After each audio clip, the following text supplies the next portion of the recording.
Hello, ladies. Thank you so much for joining me. Today, I'm going to talk about something really special, near and dear to my heart, and it is today is the best day of my life. What kind of topic is that? Is probably your first thought. Give me a second. Let me explain. All right. So, I was talking to my boyfriend this morning, and he said, "Hey, honey, how are you?" And I'm like, "I'm great." And we started chatting. I said, "You know what?" Just out of the blue. I said, "You know what? Today is just such an amazing day. It's like the best day of my life." And he's like, "Honey, that's like every day for you." And I was like, "I know, but is that a bad thing?" He's like, "No, it's amazing." And I was just like, "Yeah." And I thought back to not too long ago where not a few days, like actually almost every day I woke up, it was just like, here we go. Time for another day. Let's see what this day holds. I would drag myself out of bed. I would brush my teeth, and it was just like such a heavy and such a unenjoyable process, right? And I remember distinctly waking up every day like that, and it was just like, it was not the best thing ever. Fast forward to today, and just about every day I wake up loving my life. I spring up, no alarm clock by the way, I spring up in the morning no matter whether I've gone to bed at 3 o'clock or 11 o'clock at night. I spring up between like 8 and 9 easily. When I'm working and doing things in the morning a lot, I wake up without an alarm at 6 or 7. And I just wake up full of energy, full of life, and I just spring up, And it's just like, yeah, hello today, hello, good morning, thank you God for waking me up. And it is the best feeling in the world, right? And I started thinking when my boyfriend was telling me like, yeah, every day is like that for you, I thought, you know what? Yeah, it is like that. Every day is the best day of my life. Which also, side note, reminds me of Office Space. Have you ever seen that movie, Office Space, where the guy's like, every day is the worst day of my life? Well, mine is the opposite. Every day is the best day of my life. And, I really worked towards that. I really worked on making every day, every moment enjoyable, learning from my mistakes, learning from my life, learning what I like and dislike. And so I wanted to talk about how to love every day of your life. And what does that mean? Well, let's define that first before we go into the details. But loving every day of your life doesn't mean that every day is joyous. It doesn't mean necessarily that every day you're winning the lottery or something big is happening. It's just like every day you know that you're here for a purpose, you know that you're working towards that purpose, and you're living life just looking forward to every corner that you turn, knowing that there's going to be something amazing around that corner. So, like I said, it's not that every day is super happy or that you live your life without contrast, but rather that you just look forward to everything and that you know that everything that happens in your life is there for a purpose, right?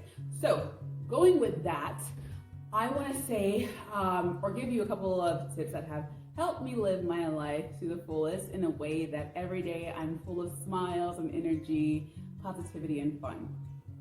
One thing that brought me closer to that point, by now I'm sure that you guys know of it. If you listen to my podcast Monday, you watch the self-awareness journey video, you watch the how to love yourself before to attract real love. If you watch those videos, you know that I have been on a self-awareness journey for a couple of years now, and you know that that's definitely one of the things that has led to my best life ever. And I think that, that's where you have to start. I will say it probably every video that we have, that will be part of it, because self-awareness just opens the door to everything. It actually opens up your eyes. So that's one of the biggest things that have contributed to me loving my life, being self-aware, which means knowing what I want, knowing what I don't want, and knowing what's good for my life and what's not good, knowing what to go towards and what to stay away from. It's been really a key to me living a great life. Second thing, and that goes along that line still, is me delving into something with intention. So I love how Oprah always says that her 25 years in TV were super successful because behind everything she did, there was an intention to more or less talk about the power of love, how to love, all that kind of thing. And so with my life these days, I live super intentionally and I do things super intentionally. So, I have my bakery business that I am revamping now. I have the Sound of My Own Voice on the other hand, which I am also building, which is for this. But now that I'm understanding my life, understand the trajectory of my life, everything is something I can do with great intention. I'm here to help people. I've always loved building people up to be more confident, to be more self-assured, to love themselves and their lives. So with that, I have taken my cake business and thought, okay, especially in this time of coronavirus, what can I do to take that intention to the next level with the cake business, right? So I went to my website, my Facebook site, and I have 35,000 fans, more than 35,000 fans on there. And I said, okay, how can I insert my intention into this project? And so I thought, there are lots of great artists out there in the world. They love to do cake art. They love to make their customers really, really happy. How can I be of help to these people? And I thought, I don't make so many cakes anymore, but I have this audience of people, I have this platform, and I can actually put people out there who are working towards their craft, who are doing a great job in their business, and I can put them in front of this audience of 35,000 people that I have and give them a platform on which they can build. So what did I start doing? I reached out to a couple of cake artists that I know, and I said, listen, make a video for me, and I will edit it. Just send me the raw video, because most people don't know how to edit video really quickly or really well. So I said, send the video to me, the raw videos to me, do a project, and I will edit it for you, and I will put it out there on my platform, and I will put your information with it, and that can get you on your start towards marketing. Because actually a lot of business people who get into their business because they love the actual thing that they're doing or the actual product that they're selling, a lot of those people don't know anything about the business of doing business, which is kind of like the most important thing to know. But they don't know the business of the thing. And so I thought, with my degree, with my history as a marketer, with my history in business, with my platform also, I can give back to that community in a way that really helps them and is the gift that keeps on giving, right? So I really have enjoyed putting that intention in place and then carrying my business on in that way. So being self-aware, doing work that really serves your intention and your purpose for being, whatever you think that is. Another thing that has come to my mind that's making me super happy every day, allowing me to live my life, to its fullest, is I don't really live with regret anymore. And specifically that comes to relationships these days. I've had a lot of conversations with people that I either had issue with or had no communication with, and I've come to a place where I'm able to humble myself, have conversations that have been conducive to moving forward, and then just going forward, and not having any kind of weight on my shoulder that hasn't been addressed. So a lot of times when we have an issue, we have some tension in a relationship, it doesn't seem like it weighs on you, but actually it does. It's in a closet somewhere over there in your mind, but it's still there. And until you address those things, you can't really fully move on to where you need to go, right? So if you've ever seen the movie Clueless, which was one of my favorite teenager movies, but if you've ever seen the movie Clueless, at the end, Travis, who was the skateboarding stoner, he went to this rehab program, and it was like a 12-step program. And in that 12-step program, he had to go and make amends with, people that he had hurt or had conflict with. And this is kind of what I'm talking about. When you kind of get rid of all of that baggage that you have there, whether it's with parents or friends or siblings or children, whatever, it allows you to make space in your life for some really wonderful things that you never knew you were missing out on because you had that baggage. I experienced that with my mom. I experienced that with some of my friends. Not yet with some others that I need to kind of squash things with, but still, I'm constantly working on how to approach that. I'm constantly learning how to move forward. So let's go back and review. Self-awareness. The second thing was uh, self-awareness. The second thing was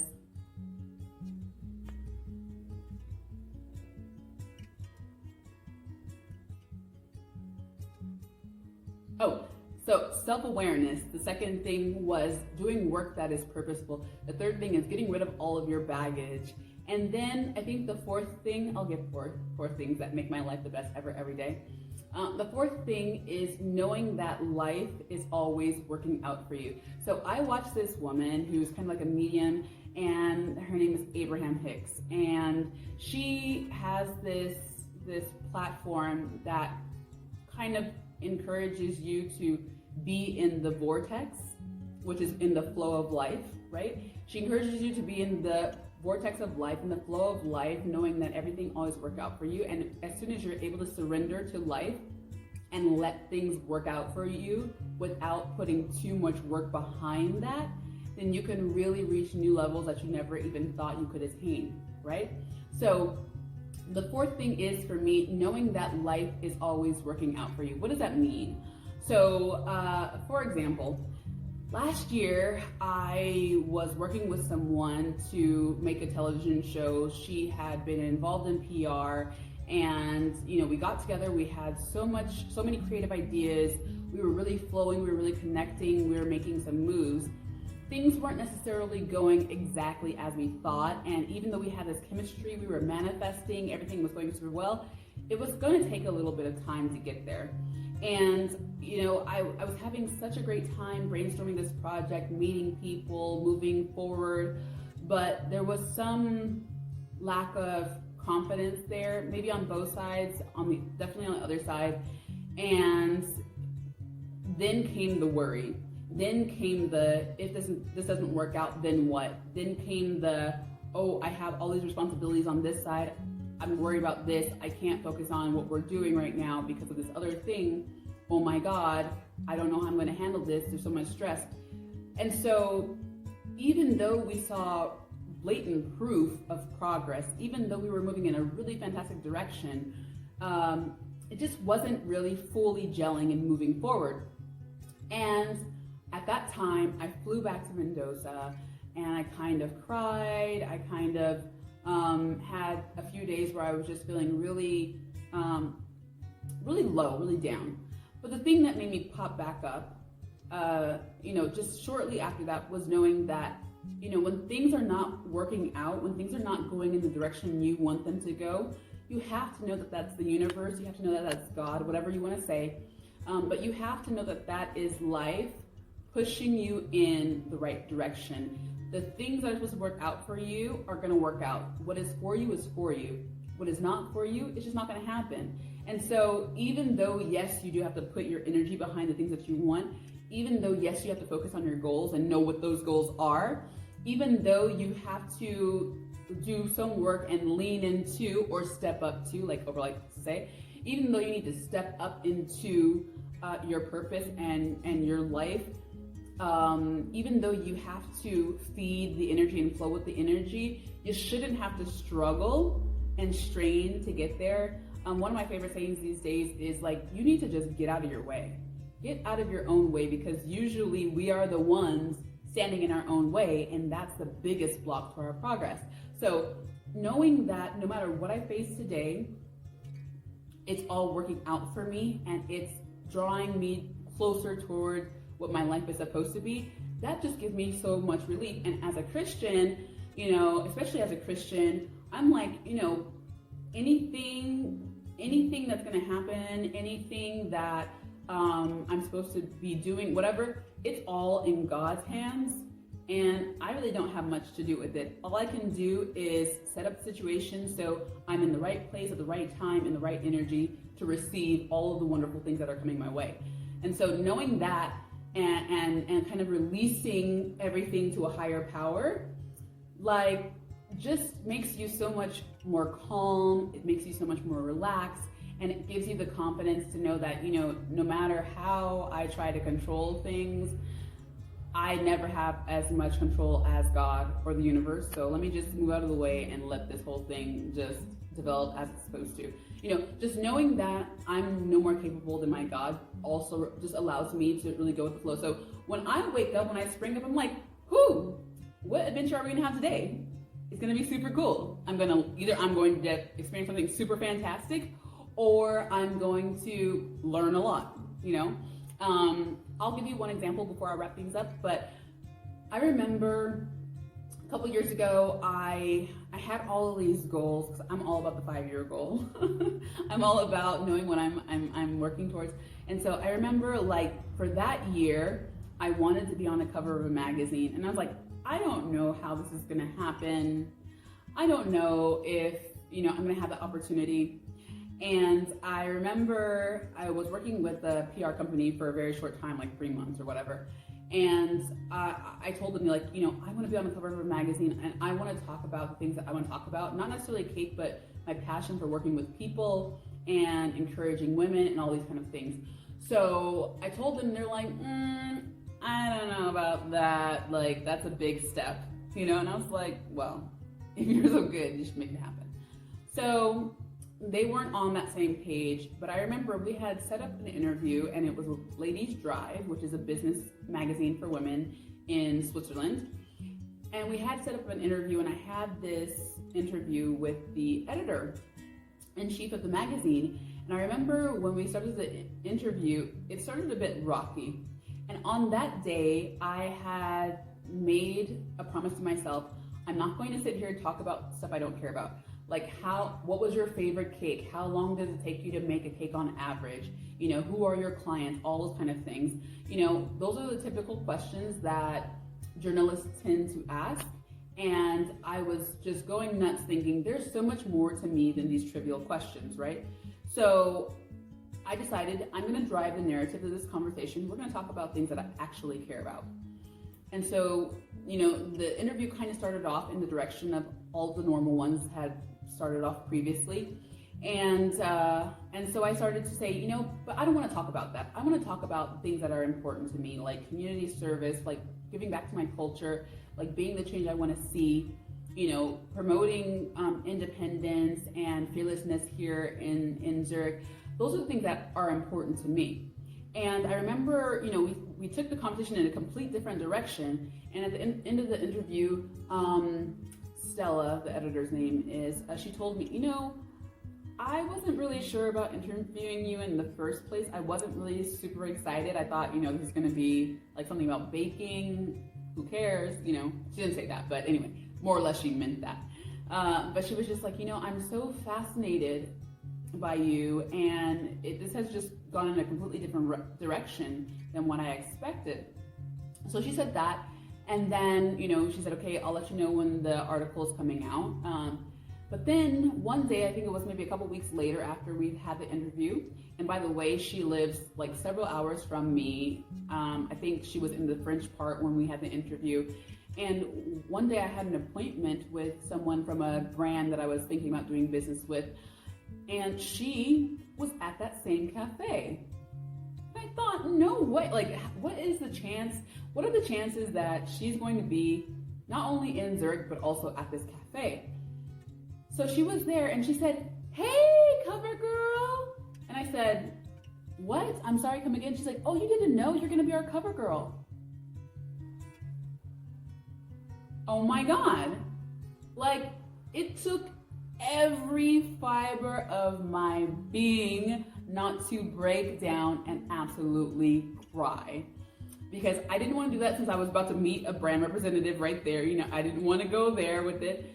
But I was just like, I put this on my to-do list. I put this on my goal sheet, and there was no foreseeable chance that I was actually going to be able to accomplish this. But at some point in that journey, I just let it go, and I said, you know what? I don't know if it's going to happen. I don't know how it's going to happen. Like, it doesn't really matter, because at the end of the day, I can still move to my goals, towards my goals, and one day it will happen. So I just released it out there to God, to the universe, and out of the clear blue sky, it just happened.